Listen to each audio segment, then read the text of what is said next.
अस्सलाम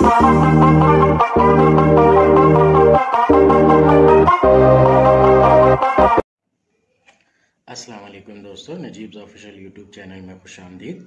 दोस्तों, इस वीडियो में हम 10वीं जमात महाराष्ट्र बोर्ड के रियाजी हिस्सा अव्वल यानी अलजबरा का मुताल्ला कर रहे हैं। आज हम सबक नंबर 6 शुमारियात स्टार्ट करेंगे। शुमारियात को इंग्लिश में स्टैटिस्टिक्स कहते हैं। ये इस सबक की पहली वीडियो है जिसमें हम इस सबक का तारुफ देखेंगे और इससे रिलेटेड जो बेसिक्स हमने जो पिछली जमातों में पढ़ा है और वो यहाँ पर यानी कि 10th स्टैंडर्ड में हमें काम आने वाला है, वो वाला बेसिक्स डिटेल में डिस्कस करेंगे। तो आइए वीडियो की शुरुआत करते हैं। सबक के तारुफ यानी इंट्रोडक्शन में हम सबसे पहले ये देखेंगे कि शुमारियात यानी क्या होता है। शुमारियात की अगर तारीफ कही जाए तो उसे आदाद व शुमार का इल्म कहते हैं। आदाद व शुमार का इल्म यानी के शुमारियात। अब इसके अंदर हमें पता है कि आदाद यानी के नंबर्स और शुमार यानी के ऑब्जर्वेशंस, जो चीज़ें हम ऑब्जर्व करते हैं उसे अगर नंबर के फॉर्म में, अदद के फॉर्म में हम नोट डाउन करते हैं तो उस चीज़ को शुमार कहते हैं। तो आदाद व शुमार का इल्म शुमारियात कहलाता है। अब इसके अंदर उसूलों के ज़रिए आदाद व शुमार का नोट डाउन होता है। ये एक साइंटिफिक मेथड होता है जो बहुत सारी चीज़ों में काम आता है। किताब में हमें बताया गया है कि इंसानी ज़िंदगी में शुमारियात कई शोबों में फ़ायदेमंद साबित होता है, जैसे कि खेती, माशियात, कॉमर्स, इल्म में अद्वियात, इल्म नबातात, बायोटेक्नोलॉजी, तबैयात, कीमिया, एजुकेशन, समाजी उलूम, इंतज़ाम वगैरह। अब एक्चुअल होता क्या है ये हम एक सीधी सी सिंपल सी एग्जाम्पल के ज़रिए समझेंगे। सपोज मुझे एक नतीजे पर पहुंचना है, तो उस नतीजे से मुतालिक तजुर्बा करके मैं आदाद के फॉर्म में कुछ इंफॉर्मेशन जमा कर लेता हूं और फिर उस इंफॉर्मेशन को देखकर एक नतीजा अक्स करता हूं तजुर्बे के जरिए, जो मैंने मुशाहिदात किए थे तजुर्बे के अंदर। तो इस चीज को ही शुमारियात कहते हैं। एक बेस्ट एग्जांपल इसकी ये हो सकती है कि सपोज अगर कभी मेरे पास एक 2 व्हीलर है और 2 व्हीलर में के पेट्रोल का खर्चा कितना होता है, ये जानने के लिए मुझे इस चीज का पता लगाना है कि जब मैं पेट्रोल भरता हूं, जितना पेट्रोल भरता हूं तो उससे गाड़ी कितने किलोमीटर चलती है। सपोज मान लीजिए कि मैं हमेशा 2 लीटर का पेट्रोल भरता हूं। 2 लीटर का पेट्रोल भरने पर गाड़ी कितना किलोमीटर का फासला तय करेगी, इस बात का मुझे अंदाजा लगाना है। तो जब भी मैं 2 लीटर पेट्रोल भरूंगा, उसके बाद में गाड़ी कहाँ तक यानी कि कितने किलोमीटर चलेगी, इस बात का मुशाहिदा नंबर के फॉर्म में यानी कि किलोमीटर के फॉर्म में कर लूंगा। सपोज पहली बार जब मैंने 2 लीटर का पेट्रोल भराया तो मेरी गाड़ी चली 75 किलोमीटर। 75 किलोमीटर के बाद में मुझे गाड़ी के इंडिकेटर से इंडिकेशन यानी कि इशारा मिल गया कि पेट्रोल खत्म होने वाला है। तो फिर मैंने पेट्रोल भराया उसमें 2 लीटर। अब इस बार पेट्रोल भराने के बाद में गाड़ी जो है वो तकरीबन मान लीजिए 78 किलोमीटर तक चली और फिर उसके बाद में इंडिकेशन आया पेट्रोल खत्म होने का। और फिर उसके बाद में एक बार और भरा मैंने तो गाड़ी 82 किलोमीटर चली और फिर मुझे इंडिकेशन मिला कि पेट्रोल खत्म हो रहा है। इसी तरह 5-6 बार पेट्रोल भरने के बाद में मैंने जो गाड़ी की किलोमीटर की रीडिंग्स है उसकी रीडिंग्स को ही नोट डाउन कर लिया। तो नोट डाउन करने के बाद में मेरे पास कुछ इस तरह से शुमारे आएंगे। ये जो है ये मेरा मुशाहिदा किया हुआ नंबर है जो कि मैं नोट डाउन कर रहा हूं। पहले टाइम में 75 किलोमीटर, दूसरे टाइम में 78 किलोमीटर, उसके बाद 82 किलोमीटर, फिर मान लीजिए कि 85 किलोमीटर के बाद में इंडिकेशन मिला, फिर मान लीजिए कि 80 किलोमीटर पे इंडिकेशन मिला, फिर मान लीजिए कि 78 किलोमीटर पे इंडिकेशन मिला। तो इस तरह से मैंने रीडिंग्स को नोट डाउन किया, यानी कि शुमारों का इंदराज किया। अब इन रीडिंग्स को सामने रखते हुए मैं एक अंदाजा लगा सकता हूं कि 2 लीटर पेट्रोल भरने पर मेरी गाड़ी तकरीबन 80 किलोमीटर के आसपास चलती है। तो मुझे अगर इंडिकेटर नहीं भी होता है वहां पर पेट्रोल कम होने वाला जो बताता है, तो वो नहीं भी होता है, वो खराब भी हो जाता है, तो जब भी 75 किलोमीटर गाड़ी चल जाएगी मेरी तो मैं पेट्रोल भरा लूंगा। तो यहां पर क्या हुआ कि मैंने एक कंडीशन में कुछ चीजों का इंदराज किया आदात के फॉर्म में और उससे एक नतीजा अक्स किया। इसी कंसेप्ट को शुमारियात कहा जाता है। शुमारियात के जो बुनियादी उसूल है वो बरतानवी माहिर उलूम फ्रांसिस गैल्टिन ने बनाए थे। इसका जिक्र किताब में दिया गया है। ये एक माहिर उलूम है फ्रांसिस गैल्टिन, जिन्होंने शुमारियात के बुनियादी उसूल बनाए थे। इनका तरीका यह था कि वो सवालनामे तैयार करके लोगों में तकसीम करते थे और उसे पुर करने की गुजारिश करते थे।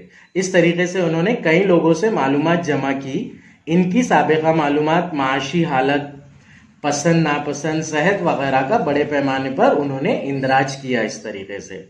और इस चीज की वजह से बहुत सारी चीजें हैं जो वजूद में आई, जैसे कि उंगलियों के निशानात का इस्तेमाल।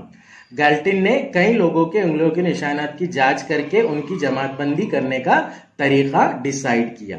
इल्म आदाद व शुमारे का इस्तेमाल करके उन्होंने साबित करके दिखाया कि मुख्तलिफ लोगों के निशानात यकसा होने के इम्कानात तकरीबन 0 होते हैं। मतलब बहुत सारे लोग हैं इस दुनिया में, तो हर किसी के उंगलियों के निशानात अलग अलग होते हैं। इनके उंगलियों के निशानात सेम आने के चांसेस जो होते हैं वो 0 होते हैं। और यही जो टेक्निक है गुनाहगारों को तलाश करने में फायदेमंद साबित हुई और अदालतों ने इस कंडीशन को, इस तरीके को मंजूरी दी ताकि गुनहगारों को तलाश किया जा सके।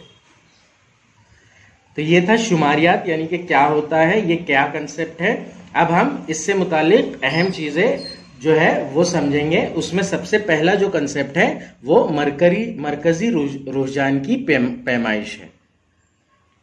सबसे पहला जो कंसेप्ट है वो है मरकजी रुझान की पैमाइश।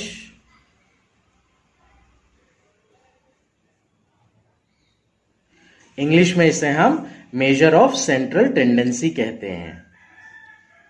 Measure of central tendency. अभी हमने जो एग्जाम्पल ली थी उसमें रीडिंग्स का इंदराज हो रहा था, किलोमीटर रीडिंग्स का, और इंदराज होने के बाद में एंडिंग में क्या हुआ कि एक डिसीजन पे पहुंचा गया। मतलब 80 किलोमीटर गाड़ी 2 लीटर पेट्रोल में सफर फासला तय करती है, इस नतीजे पर पहुंचा गया। तो इन सारी रीडिंग्स का जो मरकज है वो एक नंबर है जो कि 80 है। तो एक मरकजी नंबर के ऊपर पहुंचने के तरीके को हम मरकजी रुझान की पैमाइश कहते हैं। किताब में भी इसके बारे में दिया गया है कि सर्वे के जरिए हासिल होने वाले आदादी शुमारों में आमतौर पर एक खुसूसियत दिखाई देती है। इसके अंदर इन तमाम आदाद व शुमार में एक खुसूसियत दिखाई दे रही है कि वो 80 के आसपास है। ये तमाम शुमारों का एक खास शुमारे के गिर्द या उसके आसपास मरकूज होने का रुझान होता है। ये खास शुमारा इस ग्रोह का नुमाइंदा अदद होता है।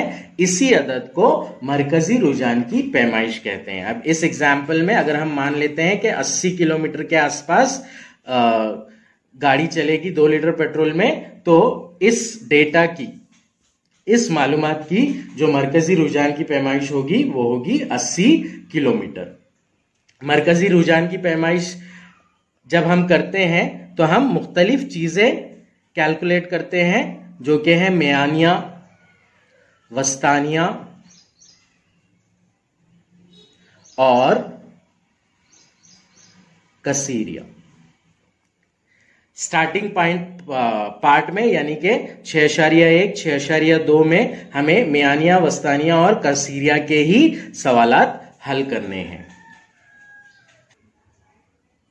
इन तीनों चीजों को मालूम करने के लिए डेटा के हिसाब से यानी कि जो इंफॉर्मेशन हमारे पास अवेलेबल है उसके हिसाब से अलग अलग तरीके होते हैं। तो ये जानने के लिए हमें सबसे पहले देखना होगा कि मालूमात को लिखने के कौन कौन से तरीके हैं। तो आइए उस बारे में हम डिटेल मालूमात हासिल कर लेते हैं। सबसे पहले तो मोतियात, ये चीज क्या होती है ये हमें जानना है। मोतियात यानी कि जो भी इंफॉर्मेशन हम लिख रहे हैं, जो भी इंफॉर्मेशन का इंदराज हम कर रहे हैं उसे हम मोतियात कहते हैं। इंग्लिश में इसे डेटा कहा जाता है। अब डेटा की दो किस्में होती है, एक तो इब्तिदाई मोतियात और दूसरी सानवी मोतियात। इब्तिदाई मोतियात इंग्लिश में इसे प्राइमरी डेटा कहा जाता है। यह हमने 9वीं जमात में ऑलरेडी पढ़ा है।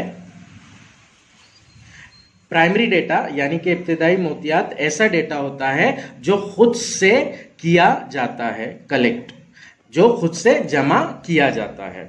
मतलब सपोज अगर कभी हमें ये जानना है कि हमारे एरिया में कितनी जगह पर सिग्नल लगा है और उस डेटा को निकालने के लिए हम खुद जाकर सिग्नल्स को चेक कर रहे हैं और उसका इंदराज कर रहे हैं, तो ये इब्तिदाई मोतियात की एग्जाम्पल होगी क्योंकि ये डेटा खुद से कलेक्ट किया गया है।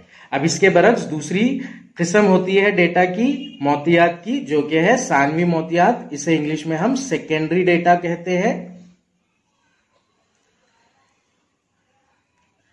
सेकेंडरी डेटा ऐसा डेटा होता है जो ऑलरेडी मौजूद होता है और हमारे काम के लिए हम जाकर उसे इस्तेमाल करते हैं। जैसे कि सिग्नल्स की ही एग्जाम्पल, अगर कभी मुझे पता करना है कि हमारे एरिया में कितने ट्रैफिक सिग्नल्स लगे हैं, तो इस जानकारी को जानने के लिए अगर मैं आरटीओ डिपार्टमेंट से कंसल्ट करता हूं और उनसे गुजारिश करता हूं कि हमारे एरिया में मौजूद सिग्नल्स की डिटेल हमें दीजिए, तो वो जो डेटा हमें देंगे जो ऑलरेडी बना हुआ है उसे हम सेकेंडरी डेटा कहेंगे।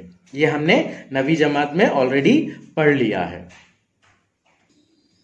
तो इस तरह से मोतियात की दो किस्में होती है, इब्तिदाई मोतियात और सानवी मोतियात। इब्तिदाई मोतियात जो खुद से मालूमात जमा करके लिखा जा रहा है डेटा, उसे इब्तिदाई मोतियात कहते हैं। और सानवी मोतियात जो ऑलरेडी डेटा लिखा हुआ है और उसे लेकर इस्तेमाल किया जा रहा है, वो होता है सेकेंडरी डेटा।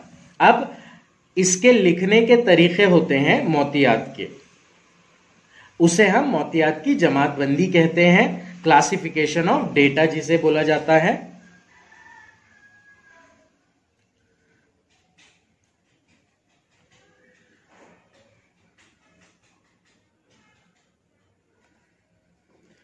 मोतियात की जमातबंदी करने के, मोतियात को लिखने के 3 तरीके होते हैं। एक होता है खाम मोतियात, दूसरा होता है ताद्दुदी तकसीमी जदवल और तीसरा होता है जमात बंद ताद्दुदी तकसीमी जदवल। तो इसमें से पहले नंबर का और दूसरे नंबर का यानी कि खाम मोतियात और ताद्दुदी तकसीमी जदवल, इन दोनों तरीके का हमें 10th स्टैंडर्ड में सवाल नहीं है, लेकिन उसके कुछ कंसेप्ट्स ऐसे हैं जो हमें समझना जरूरी है ताकि तीसरा वाला कंसेप्ट, तीसरा वाला तरीका हमें अच्छे तरीके से समझ में आ जाए। तो इसलिए हम शॉर्ट में ये भी देख लेंगे कि पहला और दूसरा तरीका क्या होता है।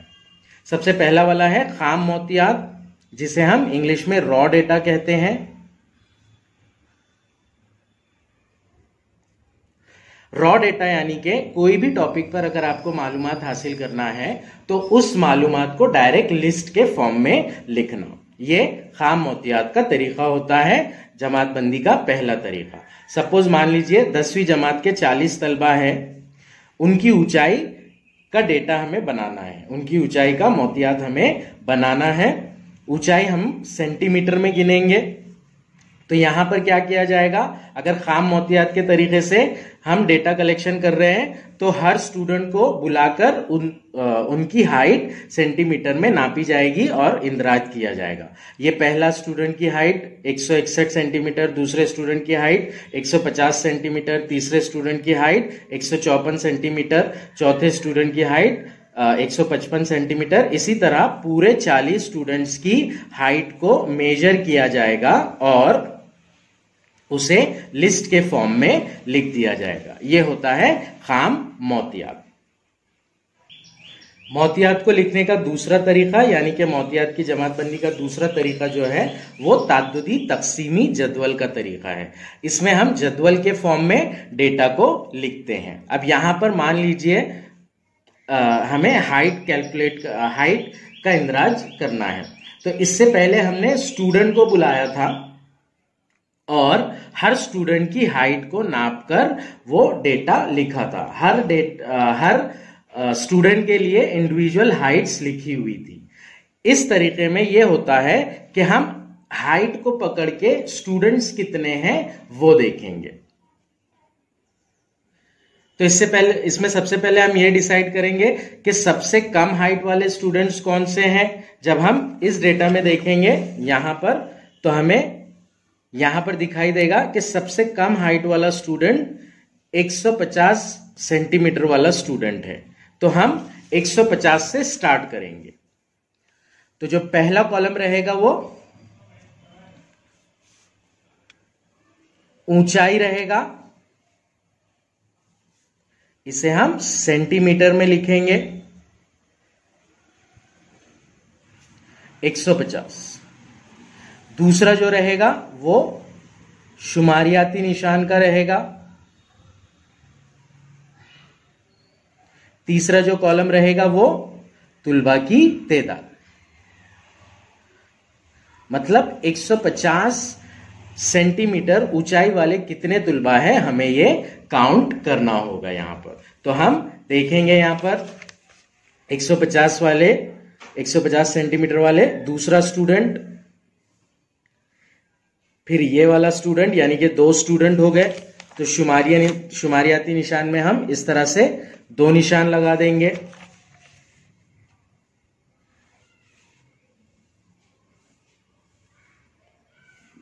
उसके बाद कोई भी ऐसा स्टूडेंट नहीं है जिसकी हाइट 150 है।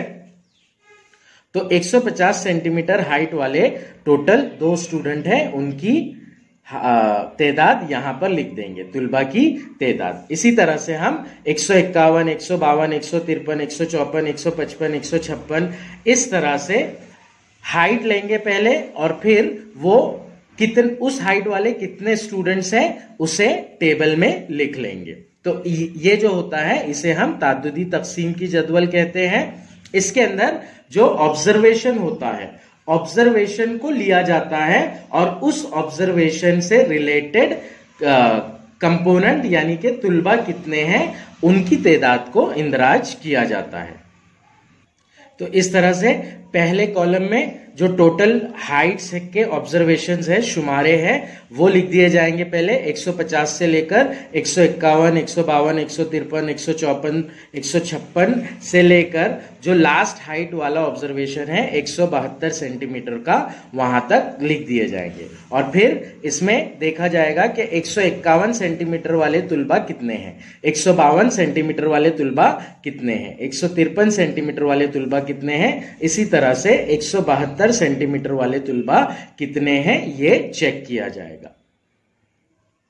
इस तरीके में ध्यान रखिए, सबसे पहले जो शुमारा होता है यानी कि जो रीडिंग वाला एलिमेंट होता है वो लेकर उसके एसोसिएटेड कितने स्टूडेंट्स या कितने पर्सन्स हैं वो शुमारियाती निशान के फॉर्म में लिख लिए जाते हैं। जैसे 150 हाइट वाले 2 स्टूडेंट है, 151 सेंटीमीटर वाला 1 स्टूडेंट है, 152 सेंटीमीटर हाइट वाला स्टूडेंट एक भी नहीं है, तो यहां पर खाली जगह छोड़ दी जाती है। 153 सेंटीमीटर हाइट वाले 3 स्टूडेंट है, 154 सेंटीमीटर हाइट वाले 3 स्टूडेंट है। इसी तरह शुमारियाती निशान के फॉर्म में पूरा डेटा कलेक्ट कर लिया जाता है। फिर तुलबा की तादाद लिख ली जाती है 2, 1, 0, 3, 3, 1, 1, 0, 1, 3, 1, 5 को 4 लाइन बनाकर उसे क्रॉस किया जाता है शुमारियाती निशान में। 5, 4, 0, 2 4 1 1 3 0 2 1 और 1। अब इसके अंदर जो शुमारे होते हैं उन्हें एक्साई से जाहिर किया जाता है और जो तुलबा की तादाद होती है उन्हें एफआई से जाहिर किया जाता है। यह हम आगे भी देखेंगे।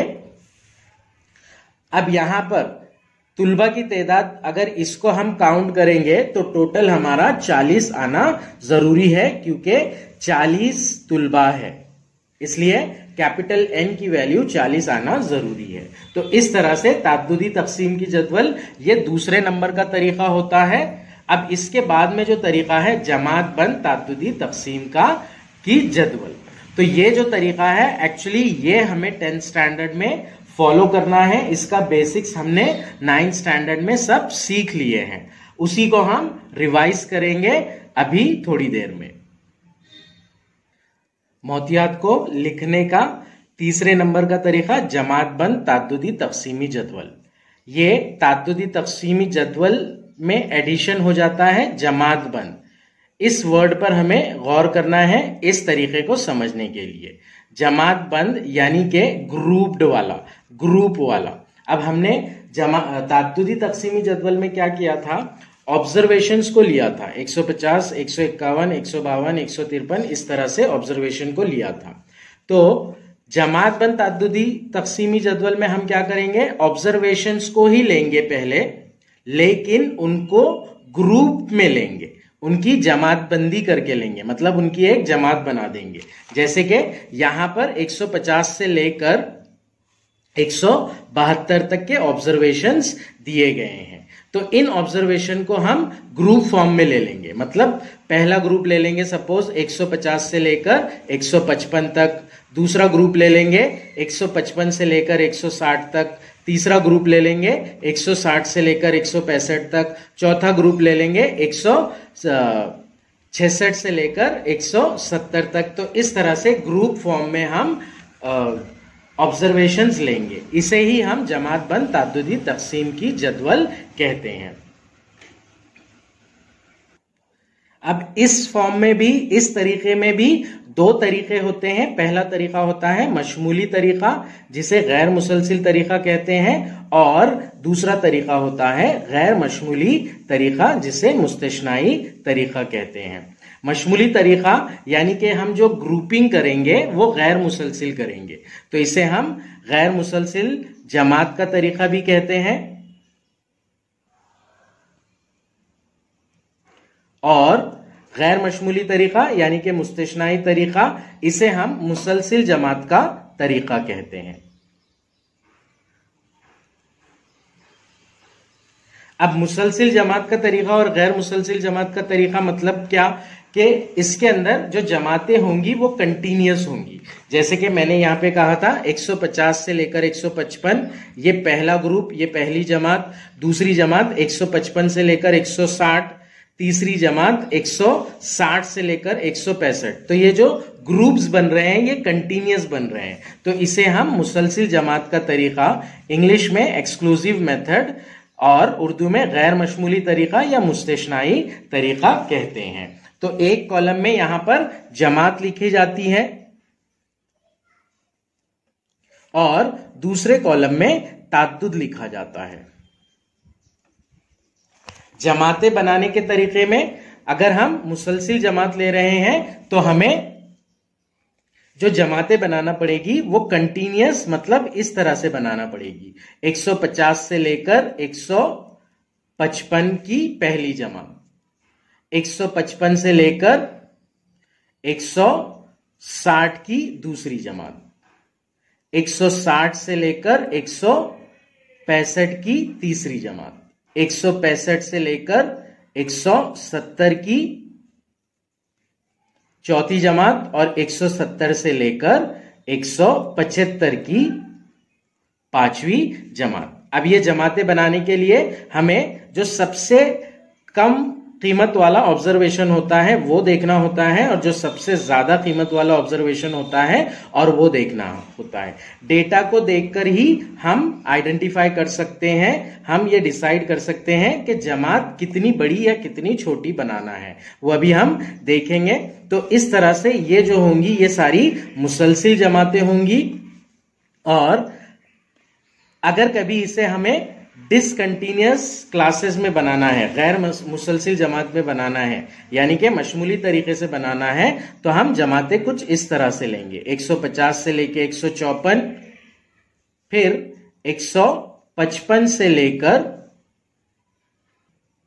159, फिर 160 से लेकर 164, 165 से लेकर 169, और फिर 170 से लेकर 174।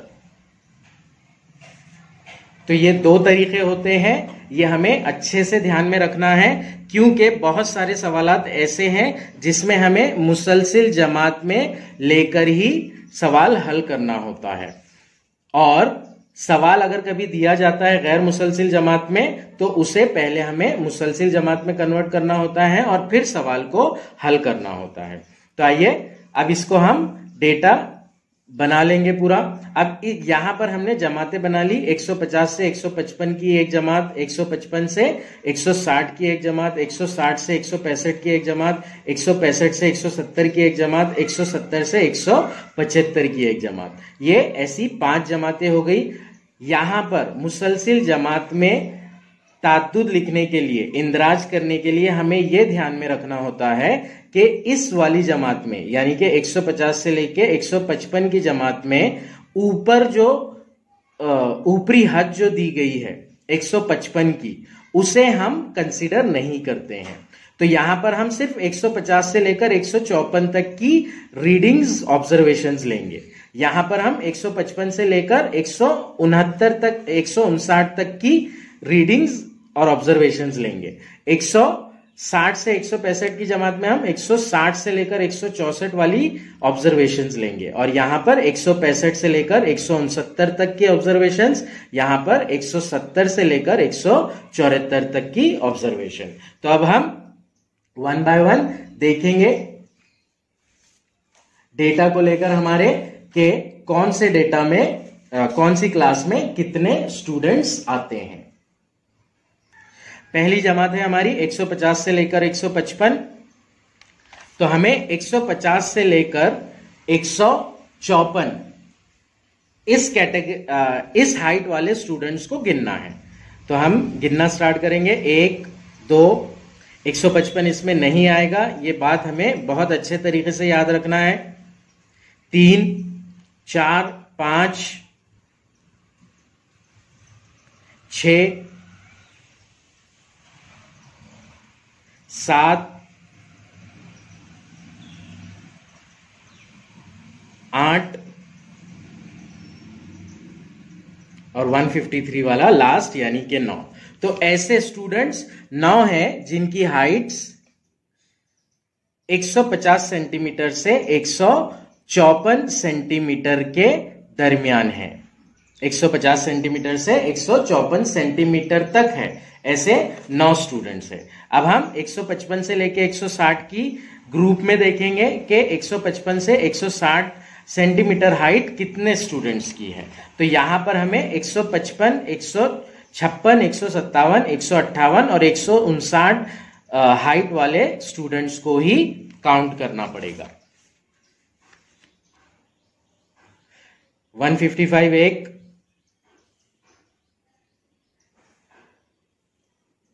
158 2, 156 3, 159 4,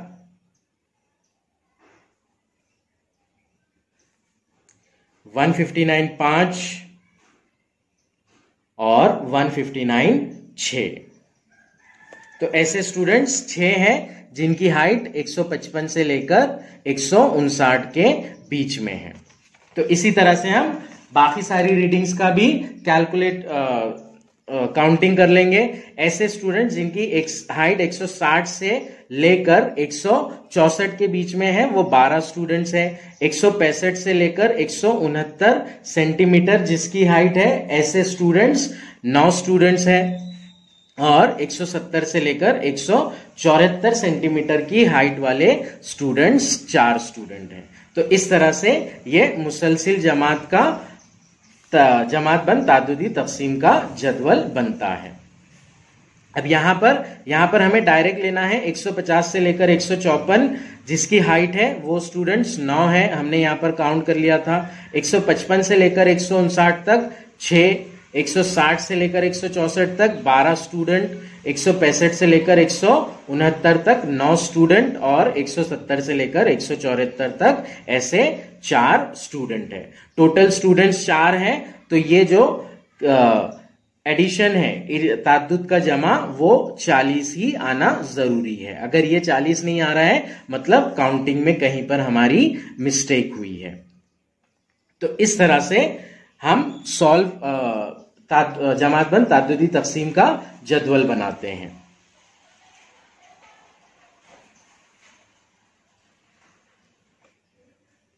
आइए अब हम कुछ छोटी छोटी चीजें हैं जो देख लेते हैं, जरूरी है जो हमें पता होना।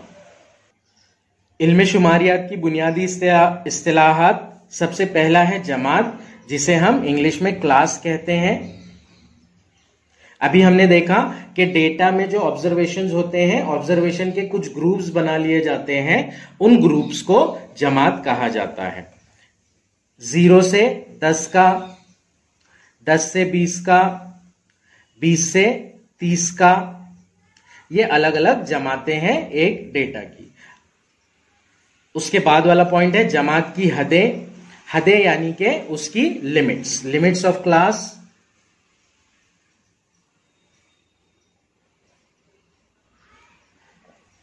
इसमें 2 हदें होती है, एक ऊपरी हद और दूसरी निचली हद।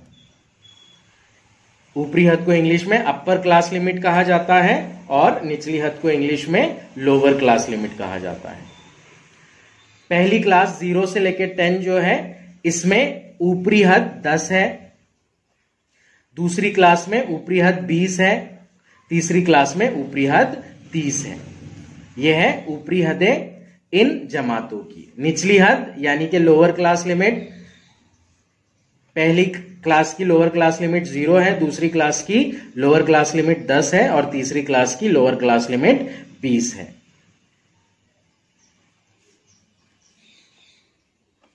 जमात की हदें, लिमिट्स ऑफ क्लासेस। नेक्स्ट है ताद्दुद। एक पर्टिकुलर क्लास में कितने स्टूडेंट्स, कितने पर्सन्स आ रहे हैं उसको हम ताद्दुद बोलते हैं। जैसे कि हमने यहां पर लिखा था 150 से 155 जमात का ताद्दुद जो है वो 9 है। 155 से 160 जमात का ताद्दुद 6 है। मतलब इस ग्रुप के अंदर कितने पर्सन्स फॉल कर रहे हैं, कितने पर्सन्स आ रहे हैं, कितने स्टूडेंट्स आ रहे हैं, उसे हम ताद्दुद कहेंगे। ताद्दुद को इंग्लिश में फ्रीक्वेंसी कहा जाता है। FI से इसे जाहिर किया जाता है। तूले जमात या जमात की वुसअत। अब यहां पर हमने जो जमातें बनाई थी वो 150 से 155, मतलब एक जमात के अंदर 5 ऑब्जर्वेशंस आ रहे हैं। 155 से 160 5 ऑब्जर्वेशन, 160 से 165 5 ऑब्जर्वेशन, 150 से 154 5 ऑब्जर्वेशन। तो ये जो है इसे हम तूले जमात कहते हैं। इंग्लिश में इसे हम क्लास विड्थ बोलते हैं। ये जो जमातें हमने लिखी थी 0 से 10, 10 से 20, 20 से 30, इन जमातों का जो तूले जमात है वो 10 होगा, क्योंकि एक जमात के अंदर 10 ऑब्जर्वेशंस आ रहे हैं, 10 शुमारे आ रहे हैं। इसके लिए जाब्ता है एक तूले जमात निकालने के लिए। वैसे हमें जरूरत नहीं पड़ती है जाब्ते की, डायरेक्ट हम निकाल सकते हैं 10 - 0, 10, 20 - 10, 10, 30 - 20, 10। यहां पर 155 - 150 5, 160 - 155 5। तो तूले जमात जो आ रही है वो 5 आ रही है। ऊपरी हद -, निचली हद, ये इसका जाब्ता होता है। अब तूले जमात, ये कंसेप्ट हमें याद रखना जरूरी है, क्योंकि हम कोई भी डेटा में अगर क्लासेस बनाते हैं, ग्रुप्स बनाते हैं, जमात बंदी करते हैं, तो वो जमातों का तूले जमात सेम होना जरूरी है। मतलब 0 to 10, 10 to 20, 20 to 30 ऐसी जमातें ही होना चाहिए। पहली जमात में 0 to 10 ले रहा हूं, दूसरी जमात 10 to 15 ले रहा हूं, तीसरी जमात 20 to 40 ले रहा हूं, ऐसा हम नहीं कर सकते हैं। अब इसके बाद है वस्त जमात, इंग्लिश में इसे क्लास मार्क कहते हैं। इस चैप्टर में 6.1 और 6.2 के हर सवाल में हमें वस्त जमात लिखना जरूरी है, तो ये अच्छे से याद रख लीजिएगा। कोई भी क्लास का वस्त जमात अगर कभी हमें निकालना है तो उसकी ऊपरी हद और निचली हद को जमा करके 2 से तकसीम किया जाता है। यह होता है वस्त जमात या क्लास मार्क का जाब्ता। वस्त जमात मसावी ऊपरी हद जमा निचली हद बटे 2। अगर मुझे इस जमात का वस्त जमात निकालना है तो मैं ऊपरी हद जमा निचली हद कर दूंगा, 20 जमा 10, उसको 2 से तकसीम कर दूंगा, 20 जमा 10 बटे 2 मसावी 30 बटे 2, जो कि होगा 15। अगर कभी मुझे इस जमात का वस्त निकालना है, 150 जमा 155 कर दूंगा मैं, ऊपरी हद है 155 जमा निचली हद 150 बटे 2, 150 और 155 होता है 305 बटा 2, जो कि हो जाएगा 152.5। इस तरह से हम वस्त जमात निकालते हैं, क्लास मार्क निकालते हैं। इसे एक्सआई से जाहिर किया जाता है। हमें एफआई का, एक्सआई का और क्लास का टेबल मैंडेटरीली हर क्वेश्चन में बनाना ही है, तो इस चीज को अच्छे से ध्यान में रखिएगा। अब उसके बाद है मोतियात की वुसअत, रेंज ऑफ डेटा।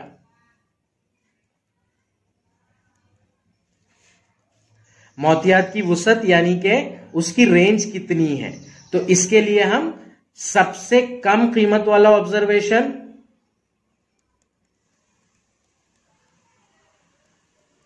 और सबसे ज्यादा कीमत वाला ऑब्जर्वेशन, इस चीज को देखते हैं।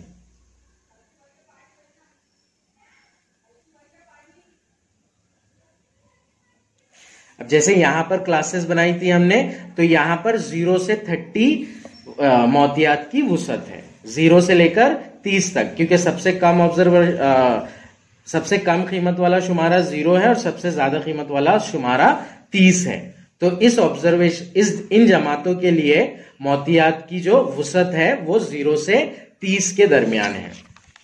वैसे ही यहां पर 150 से 155 की क्लास थी और लास्ट वाली 170 से 175 की क्लास थी, तो यहां पर मोतियात की जो वुसअत है वो 150 से 175 के दरमियान में है। यानी कि हमें सबसे छोटा वाला जो ऑब्जर्वेशन है वो और सबसे बड़ा वाला जो ऑब्जर्वेशन है वो, इन दोनों को देखना होता है और इसके जरिए हम मोतियात की वुसअत को डिसाइड करते हैं।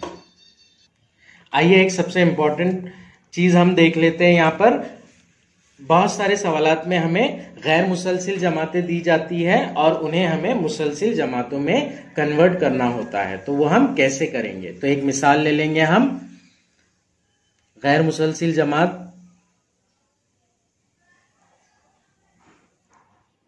और मुसलसिल जमात।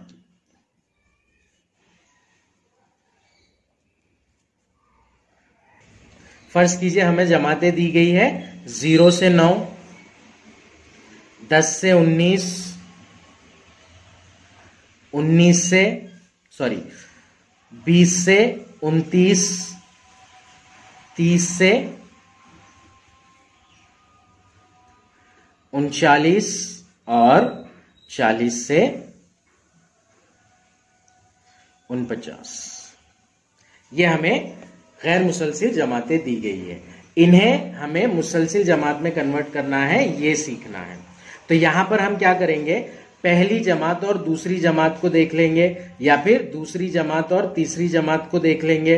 तो कोई 2 जमातें हम सिलेक्ट करेंगे। यहां पर मान लीजिए हमने पहली जमात और दूसरी जमात को सिलेक्ट किया। पहली जमात में ऊपरी हद और दूसरी जमात में पहली जमात में ऊपरी हद और दूसरी जमात में निचली हद, ये दोनों देखेंगे हम और इन्हें तफरीक करेंगे हम। 10 - 9 मसावी आएगा 1, तफरीक करके इसे हम 2 से तकसीम कर देंगे। 1/2 मसावी 0.5। अब ये जो कीमत आ रही है इसे हम हर जमात की निचली हद में से तफरीक करेंगे, निचली हद में से तफरीक और ऊपरी हद में जमा कर देंगे। तो सबसे पहली वाली क्लास है हमारी 0 to 9। निचली हद में से हमें 0.5 तफरीक करना है। 0 - 0.5 होता है 0.5। ऊपरी हद में इस कीमत को जमा करेंगे जो कि होगा 9.5। दूसरी क्लास लेंगे, 10 में से 0.5 मनफी कर देंगे हम। 10 में से 0.5 मनफी करने पर आता है 9.5। 19 में 0.5 जमा कर देंगे हम तो वो हो जाएगा 19.5। 20 में से अगली जमात की निचली हद में से 0.5 मनफी करेंगे तो ये हो जाएगा 19.5 और 29 में 0.5 को जमा करेंगे जो कि हो जाएगा 29.5। निचली हद 30 में से 0.5 मनफी करेंगे वो हो जाएगा 29.5। ऊपरी हद में 0.5 जमा करेंगे वो हो जाएगा 39.5। लास्ट वाली जमात 40 और 49 की निचली हद में से 0.5 मनफी करेंगे तो वो आएगा 39.5 और ऊपरी हद में 0.5 जमा कर देंगे तो वो हो जाएगा 49.5। तो इस तरह से हम मुसलसिल जमात में लिख सकते हैं गैर मुसलसिल जमात को। इसमें ध्यान रखना है हमें कोई भी 2 जमातों को लेना है,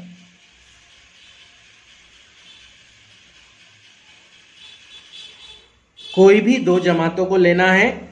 2 जमातों के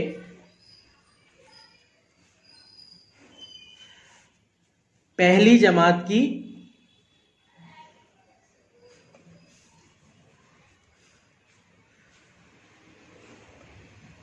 इसे हम दूसरी जमात लिख देंगे। दूसरी जमात की निचली हद और पहली जमात की ऊपरी हद का फर्क ये निकालना है हमें और फिर इस फर्क को 2 से तकसीम करना है। पहली जमात की दूसरी जमात की निचली हद और पहली जमात की ऊपरी हद का फर्क लेना है, उस फर्क को 2 से तकसीम करना है। जो भी कीमत आ रही है वो हमें हर जमात की निचली हद से घटाना है और ऊपरी हद में मिलाना है। तो हमारी जो गैर मुसलसिल जमात है वो मुसलसिल जमात में कन्वर्ट हो जाती है। अब इन सारी चीजों के अलावा 2 चीजें और है जो हमें समझना है, जो टेक्स्ट बुक में हमें नहीं दी गई है। 9th की टेक्स्ट बुक में है, वो 10th की टेक्स्ट बुक में नहीं है। यहां पर इस रिलेटेड क्वेश्चंस भी बहुत कम पूछे गए हैं किताब के अंदर, लेकिन एग्जाम में 2 साल के जो पेपर्स हुए हैं उसमें इस टाइप के जदवल देकर ही सवाल पूछा गया है। तो उसके अंदर जो पहला है वो है ऊपरी हद जमात से कमतर इज्तिमाई ताद्दुदी जदवल।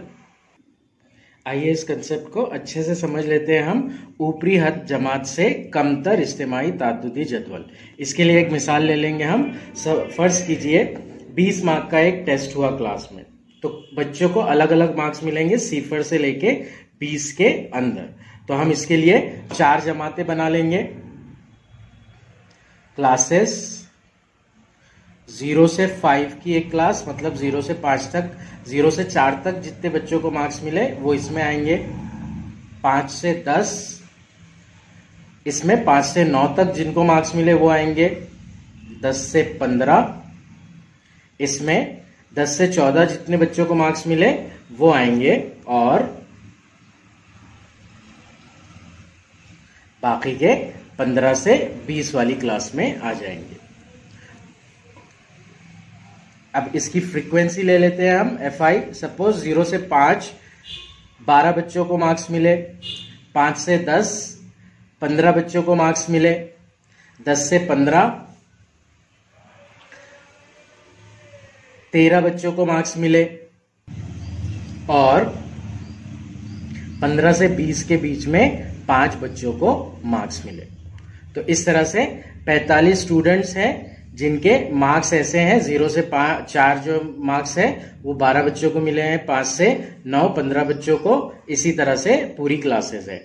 तो अब हम इसे ऊपरी हद जमात से कमतर इज्तिमाई ताद्दुदी जदवल में कैसे कन्वर्ट करेंगे ये देखेंगे। तो तीसरा कॉलम आएगा हमारा कम्युलेटिव फ्रीक्वेंसी का, जिसे हम CF लिखते हैं। कम्युलेटिव फ्रीक्वेंसी का कॉलम बनाने के लिए सबसे पहली वाली फ्रीक्वेंसी को एज इट इज लिखा जाता है। सबसे पहली वाली फ्रीक्वेंसी हमने एज इट इज लिख दी। अब यहां से जो दूसरी फ्रीक्वेंसी है उसमें से पहली फ्रीक्वेंसी माइनस की जाती है। 15 - 12 ये हो जाएगा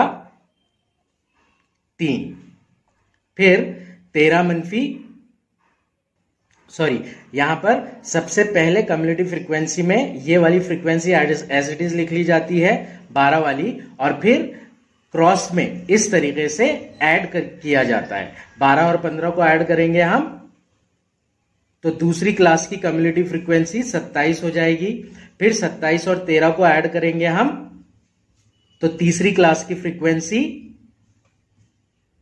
40 हो जाएगी, और फिर इन दोनों की जमा कर लेंगे हम तो 40 और 5 यानी के 45 इस तरह से हो जाएगी। यहां पर ध्यान में रखिए कम्युलेटिव फ्रीक्वेंसी का लास्ट वाला जो फ्रीक्वेंसी है वो टोटल स्टूडेंट्स के बराबर ही आना चाहिए। टोटल स्टूडेंट्स 45 है यहां पर, तो ये वाला टोटल स्टूडेंट्स के बराबर आना चाहिए। मतलब n इज इक्वल्स टू ये वैल्यू, n की वैल्यू और आखिरी क्लास की कम्युलेटिव फ्रीक्वेंसी, ये दोनों इक्वल होना चाहिए। तो इस तरह से कम्युलेटिव फ्रीक्वेंसी का टेबल बनाया जाता है। ये हमें सीखना क्यों जरूरी है, क्योंकि कभी कभी FI का कॉलम नहीं दिया जाता, हमें क्लास का और कम्युलेटिव फ्रीक्वेंसी का कॉलम दिया जाता है, तो उसके अंदर हमें FI का कॉलम बनाना पड़ता है। अब इसी मिसाल को हम लेंगे और देखेंगे कि किस तरह से हम FI का कॉलम बनाएंगे।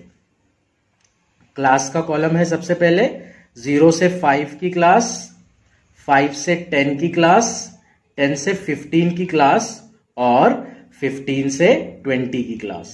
मान लीजिए एग्जाम में हमें कम्युलेटिव फ्रीक्वेंसी का टेबल दिया है, हमें FI का यानी कि फ्रीक्वेंसी का कॉलम जरूरी होता है कैलकुलेशन के लिए, तो हमें सबसे पहले वो बनाना पड़ेगा। कम्युलेटिव फ्रीक्वेंसी का टेबल दिया गया है हमें 12, 27, 40 और 45। कम्युलेटिव फ्रीक्वेंसी से फ्रीक्वेंसी बनाने के लिए भी हम सबसे पहले वाले क्लास की फ्रीक्वेंसी को एज इट इज लिख देंगे 12, फिर अगली क्लास में से पहली क्लास वाली की फ्रीक्वेंसी को माइनस करेंगे, यानी कि 27 - 12, 27 - 12 ये हो जाएगा 15, फिर 40 - 27 ये हो जाएगा 13, और फिर 45 - 40 ये हो जाएगा 5। इस तरह से कम्युलेटिव फ्रीक्वेंसी के जरिए हम नॉर्मल फ्रीक्वेंसी बनाएंगे। ये जो फ्रीक्वेंसी है ये ऊपरी हद जमात से कम तर इज्तिमाई ताद्दुदी फ्रीक्वेंसी है। इसे आम जबान में कमतर किस्म की फ्रीक्वेंसी कहा जाता है। जब एग्जाम में दिया जाएगा हमें तो फ्रीक्वेंसी लिखा होगा और उसके नीचे ब्रैकेट में कमतर किस्म लिखा होगा, ये वाला जो कॉलम आएगा। तो ये ध्यान में रखना है हमें। वस्तानिया के सवालात में कम्युलेटिव फ्रीक्वेंसी का टेबल बनाना जरूरी होता है, क्योंकि उसके जरिए ही कैलकुलेशन किए जाते हैं। तो कम्युलेटिव फ्रीक्वेंसी का टेबल दे रहा है लेकिन एफआई का टेबल नहीं दे रहा है, तो हमें पहले एफआई का टेबल बनाना पड़ेगा कम्युलेटिव फ्रीक्वेंसी के जरिए, और वो हम इस तरह से बनाएंगे। कैसे? जो भी क्लास दिए गए हैं और कम्युलेटिव फ्रीक्वेंसी दी गई है, तो सबसे पहली वाली कम्युलेटिव फ्रीक्वेंसी को एज इट इज लिख लेंगे हम फ्रीक्वेंसी के कॉलम में, और फिर कम्युलेटिव फ्रीक्वेंसी के कॉलम में सेकेंड माइनस फर्स्ट करेंगे तो हमें सेकेंड की फ्रीक्वेंसी मिल जाएगी, थर्ड माइनस सेकेंड करेंगे तो हमें थर्ड की फ्रीक्वेंसी मिल जाएगी, और फिर अगली क्लास माइनस जो क्लास है उसको ये कर लेंगे तो हमें आखिरी क्लास की फ्रीक्वेंसी मिल जाएगी। इस तरह से हम कमतर किस्म की फ्रीक्वेंसी से नॉर्मल फ्रीक्वेंसी कन्वर्ट कर सकते हैं। अब इस टेबल का भी मतलब समझ लेते हैं। पहला कॉलम और दूसरा कॉलम हमें अच्छे तरीके से समझ में आ गया है। तीसरा कॉलम कम्युलेटिव फ्रीक्वेंसी का मतलब यह होता है कि ऊपरी हदे जमात से कम, यानी कि 5 से कम नंबर लेने वाले तलबा है 12, 10 से कम नंबर लेने वाले तुलबा है 27, 15 से कम नंबर लेने वाले तुलबा है 40, और 20 से कम सिफर तक नंबर लेने वाले तुलबा है 45। तो इस तरह से उसे लफ्जों में बयान किया जाता है कमतर किस्म की फ्रीक्वेंसी को। इसके अलावा भी एक और किस्म की फ्रीक्वेंसी होती है जिसे हम निचली हदे जमात के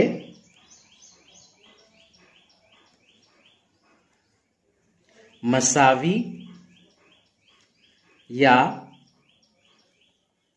ज्यादातर या ज्यादा इज्तिमाई ताद्दुदी जदवल का तरीका कहते हैं।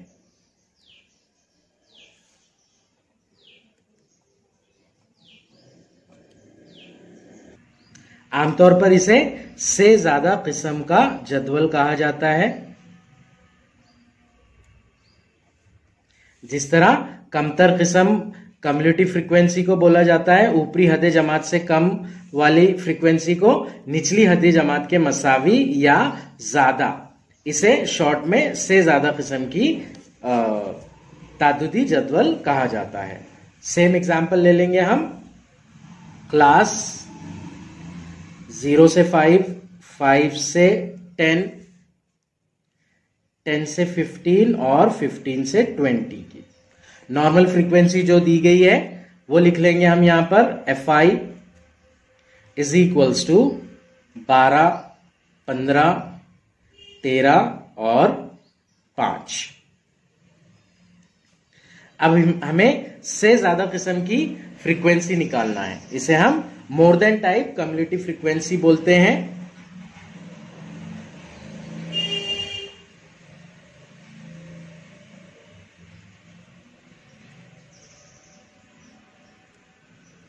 ये जो थी ये less than type cumulative frequency थी, इसे हम मोर देन टाइप कम्युलेटिव फ्रीक्वेंसी बोलते हैं। अब इसे लिखने के लिए हमें सबसे पहले जो ताद्दुद है उनकी जमा करनी होगी, मतलब n की वैल्यू निकालना होगा। n की वैल्यू यहां पर 45 है, तो सबसे पहली वाली जो मोर देन टाइप कम्युलेटिव फ्रीक्वेंसी आएगी वो n के मसावी होगी, जो कि है 45। दूसरी क्लास की फ्रीक्वेंसी मोर देन टाइप फ्रीक्वेंसी लिखने के लिए हमें 45 में से 12 यानी कि पहली क्लास की नॉर्मल फ्रीक्वेंसी माइनस करना पड़ेगी। तो 45 - 12 ये हो जाएगा 33। ये आ जाएगी हमारी दूसरी क्लास की मोर देन फ्रीक्वेंसी। फिर तीसरी क्लास की लिखने के लिए 33 - 15 जो कि हो जाएगी 18, और फिर चौथी क्लास की लिखने के लिए 18 - 13 जो कि हो जाएगा 5। जिस तरह से यहां पर n की वैल्यू और लास्ट क्लास की कम्युलेटिव फ्रीक्वेंसी सेम आ रही थी, ये कंडीशन थी लेस देन कम्युलेटिव फ्रीक्वेंसी के लिए। उसी तरह यहां पर यह कंडीशन होती है कि नॉर्मल फ्रीक्वेंसी और मोर देन टाइप फ्रीक्वेंसी में लास्ट क्लास की दोनों की फ्रीक्वेंसी सेम आना चाहिए। तो ये 5 और 5 इस तरह से होगा। यहां पर पहले क्लास की जो फ्रीक्वेंसी है उसे हम कैपिटल N के फॉर्म में लिखते हैं। N की जो वैल्यू है वो यहां पर आती है। फिर 45 माइनस 12 33, 33 माइनस 15 18, 18 माइनस 13 5। इस तरह से मोर देन टाइप कम्युलेटिव फ्रीक्वेंसी होती है। अब इसका मतलब हम जान लेंगे। इसका मतलब यह होता है कि जीरो से ऊपर, जीरो के मसावी या जीरो से ऊपर, निचली हद जमात के मसावी या ज्यादा, जीरो या जीरो से ऊपर मार्क्स लेने वाले 45 स्टूडेंट्स हैं। 5 और 5 से ऊपर मार्क्स लेने वाले 33 स्टूडेंट्स हैं। 10 और 10 से ऊपर मार्क्स लेने वाले 18 स्टूडेंट्स हैं। और 15 और 15 से ऊपर मार्क्स लेने वाले 5 स्टूडेंट्स हैं। इस तरह से मोर देन टाइप फ्रीक्वेंसी होती है। अगर एग्जाम में हमें कभी इस क्वेश्चन में दे दिया गया 0 to 5, 5 to 10, 10 to 15 और 15 to 20 क्लासेस देकर हमें more than type cumulative frequency दी गई अगर कभी, जो कि है 45, 33, देन 18, देन 5, तो इसे नॉर्मल फ्रीक्वेंसी में हम कैसे कन्वर्ट करेंगे? सिंपली 45 माइनस 33 ये हो जाएगा 12, फिर 33 माइनस 18 जो कि हो जाएगा 15, फिर 18 माइनस 15, सॉरी 18 माइनस 5 जो कि हो जाएगा 13, और लास्ट वाली फ्रीक्वेंसी तो दोनों सेम होना जरूरी है, ये कंडीशन है। यहां पर अगर more than type cumulative frequency दी जा रही है तो उसे नॉर्मल फ्रीक्वेंसी में कन्वर्ट करने के लिए हम मोर देन टाइप कम्युलेटिव फ्रीक्वेंसी का टेबल पकड़ के ही पूरी फ्रीक्वेंसीज निकालेंगे। 45 minus 33 is 12, 33 minus 18 is 15, 18 minus 5 is 13 और 5 लास्ट वाली फ्रीक्वेंसी।